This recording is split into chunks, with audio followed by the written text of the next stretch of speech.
دین کا ایک کانسیپٹ ہے اسٹیٹک، جامد تصور، جس میں انفرادیت کا غلبہ زیادہ ہوتا ہے، اور ایک تصور ہے ڈائنامک، متحرک، جس میں اجتماعی نظام کو بدلنے کی طرف زیادہ توجہ ہے۔ بدقسمتی سے ہمارا جو بڑا طویل ایک زوال کا پروسیس ہے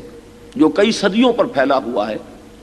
اس میں جو ایک تبدیلی آئی ہے وہ یہ ہے کہ دین کے وہ پہلو جو انفرادی زندگی سے متعلق ہیں وہ تو زندہ رہے، صوفیاء کرام نے اپنی محنتوں سے انہیں زندہ رکھا،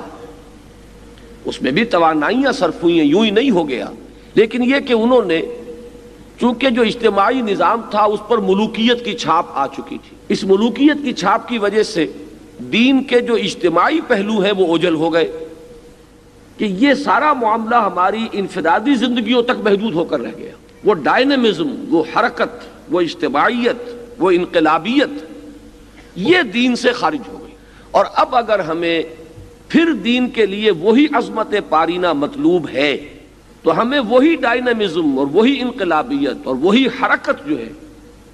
اس کو اپنے اس دینی کیفیات کے اندر پیدا کرنی ہوگی، جس کا کہ کامل ترین نمونہ محمد الرسول اللہ صلی اللہ علیہ وسلم اور صحابہ کرام کی زندگیاں ہیں کہ صرف خود نیک بننا نہیں ہے، نیکی کا بول بالا کرنا ہے، صرف خود تسبیح و تکبیر میں منہمک نہیں ہونا ہے، بلکہ وہ نظام قائم کرنا ہے جس میں کہ اللہ کی بڑائی تسلیم کی جائے۔